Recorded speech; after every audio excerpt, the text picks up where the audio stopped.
guys, welcome back to Fancy Goldfish Fanatics. Now today's video unfortunately is a really sad one, and if you are squeamish or you don't like anything gory, then this probably isn't the video for you. Some of you may have noticed behind me there is an upside down fish, and unfortunately Aurora, the Kirin Aranda, did not make it.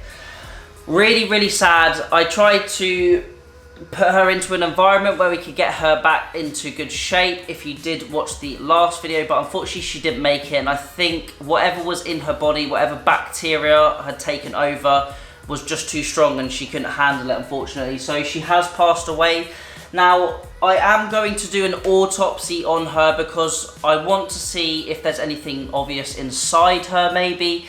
Now, it is very hard for me to do an autopsy anyway, but doing it on your own pet is even harder, and I'm going to struggle to do it, but I want to do it because hopefully it will help educate us and educate the goldfish community as a whole. So I feel like it would be best for me to do that rather than to just dispose of her. Hopefully we can get something positive out of this sad situation. I'm not sure, but I'm going to remove her from the tank. We'll do a full 100% water change, and then the 3 Aranda from the Goldfish Mega Tank can go back into the Super Simple Budget Aquarium to continue their growth trial. I'm happy that she hasn't polluted the water or anything, and I am doing 100% water change, and obviously they have been cross-contaminated and there is no issues there. This is an acute problem that was specific to her, I believe. So I'm going to do a full 100% water change off camera, and I'll put the Aranda back into this tank. But let's take her out, let's take her to the kitchen, let's do a little autopsy on her. Now unfortunately it has been a few hours, so I would have said she's gone into rigor mortis by now, so we're probably not going to get the best autopsy possible, but it's better than nothing, so let's get on with it. A few moments later. Now I'm in the kitchen with Aurora on the operating table, I suppose you could say. And this is not going to be easy. She already, unfortunately, smells a little bit, which is not very nice. And I have a couple of knives. So what essentially I'm going to do is I'm going to cut her open, her belly area. Now, I think she was a female fish, so I think we might see some eggs because she does look quite large, but that potentially could be organ failure and retention of fluid within her. As you'll notice in the eye area, I'll try and do a little bit of zoomed in B-roll for you. You'll see the eyes are quite puffed out like Popeye, so I think she had quite a lot of fluid within her head area. The scales are starting to protrude slightly, so I think she was going down the route of dropsy. Now, obviously, all of the other fish in the tank were fine, so I could eliminate water quality. I tested for ammonia and nitrite. There was no problems with that. I do 50% water change once a week as well. There is plenty of biomedia, so it's definitely not a water quality issue because none of the other fish were suffering. And I don't think it was a parasitic issue either because she was showing extreme symptoms and none of the other fish were showing any symptoms. There's no flashing, flicking, nothing like that. So I believe this was a bacterial problem. Now, looking underneath her, she has no redness to the belly area, so there was no ulcers or ulcerations. There's no physical damage on her either, and there is, just no visible stress in her fins. Nothing like that, so I really can deduce from that it is an internal problem with her, specific to her, like if a human had a heart attack or something like that. So let's get on with it, let's see what we can find, and hopefully, maybe, I doubt we're going to find anything. I've done many autopsies at university on fish, and it is always very hard doing them on your own pet, so this is going to be quite difficult for me, unfortunately, but as I said in the beginning of the video, I think it's going to be best to do this to see if we can learn anything from it. So let's get to it. This is not going to be the cleanest dissection that I've ever done, so please don't hate me in the comment section for my poor knife skills. But I was just taking a good look over Aurora again, just to make sure there was no physical damage that I could see on her. Unfortunately, as I mentioned previously, she had gone into rigor mortis, and unfortunately it had been quite a few hours since she had passed at some point in the night. Now, essentially what I'm trying to do is cut into her stomach area so we can have a look at the internal organs. Now generally it's really hard to find out what was the cause, but you will see later on in this autopsy what I'm pretty sure was the cause of her death. Now you will see towards the caudal fin there was quite a lot of red fluid starting to come out of her tummy. Now I assume this is just the fluid retention and obviously blood vessels and capillary starting to break down within her body, which is why she was releasing a little bit of blood in the fluid that was coming out of her vent.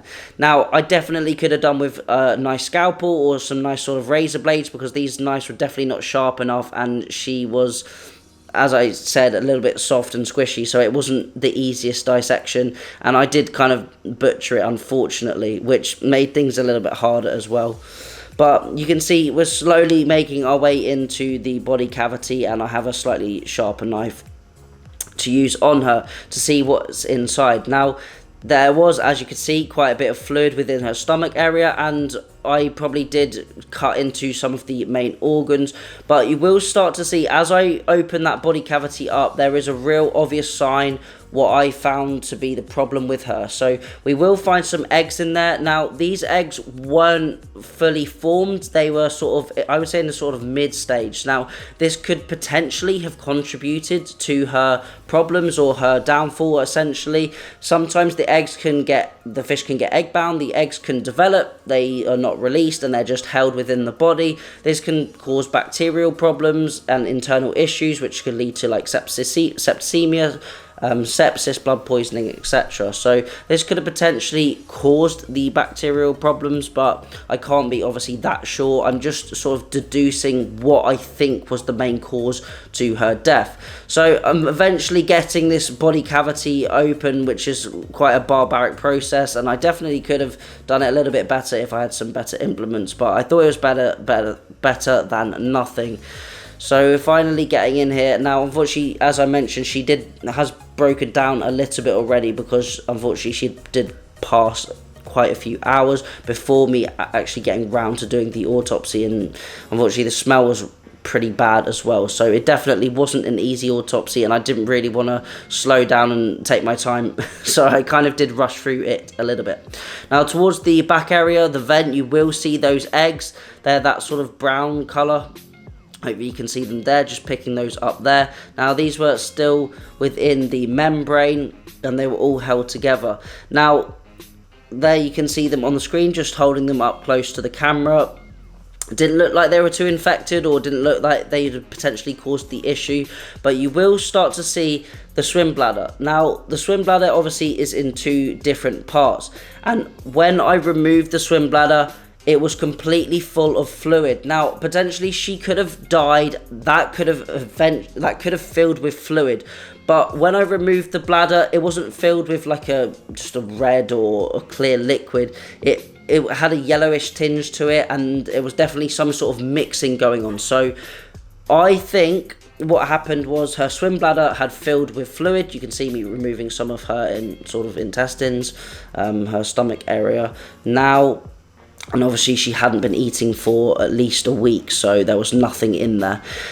Now, because she was sitting on the bottom of the tank, I feel like the swim bladder had potentially ruptured, fluid had got into it somehow, and she couldn't regulate it or remove it. That fluid maybe sat for a while, and as you can see, this is not a clear balloon-like structure. It is deflated. There is bloody liquid in there. There is some yellowish gunk to it. So I feel like the swim bladder filled with fluid, it got infected. She potentially got septicemia or blood poisoning. She couldn't remove the fluid from her swim bladder, so she couldn't regulate her buoyancy within the aquarium, and I feel like this was her downfall, and unfortunately was the problem.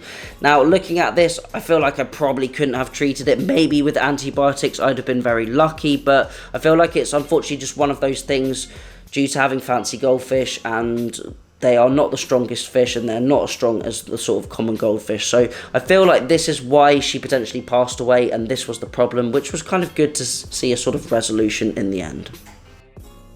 So the autopsy is now done. That was an absolutely horrible job. I did not enjoy that one bit. Obviously you can see that my knife skills weren't amazing. It's very hard on a fish that size and that is a bit mushy as well. That was really hard job. But I'm kind of glad to see that I'm 99% sure that the issues were something to do with the swim bladder. You saw when I picked that bladder up, as I've already explained, it was full of fluid. Obviously you've got the small swim bladder and you have the larger side as well. And that larger side was completely full of fluid, red, yellowy, bacteria-filled fluid. And that definitely ties in with her sitting on the bottom constantly. She was always sitting on the bottom of the tank. She couldn't get herself up off the bottom of the tank, which normally is something to do with a swim bladder problem. So obviously she had a huge amount of bacteria fluid within there, and I don't think there's anything that was going to get rid of that or get her back to good health, anything apart from potentially antibiotics. So I'm kind of glad that we found the root cause. Just one of those things, unfortunately, nothing I could have done. Just like humans, unfortunately, sometimes humans get ill and there's just nothing that can be done. But now I'm going to fully drain this tank down, I'm going to clean it out and then fill it back up. Then I can get the 3 Oranda that are currently in the Goldfish Mega Tank back into their original home, and we can continue the growth trial. I'm not worried about any problems with this tank. As we could see, it was most likely something to do with her swim bladder. You can see that he had some eggs in there as well. But that is it for today's video. Hopefully, no, I was going to say hopefully you've enjoyed it, but I don't think anyone would have enjoyed it. But hopefully it's provided some helpful information. Maybe you got something out of this video. I really just wanted to do that for myself. I'm glad I've done it. It was not an enjoyable process, but yeah, that's it. Leave your comments down below. If you saw anything that maybe I missed, let me know down below. Let me know what you think. But that's it for today's video. Thank you all for watching. Remember to keep those water changes up, and happy fish keeping.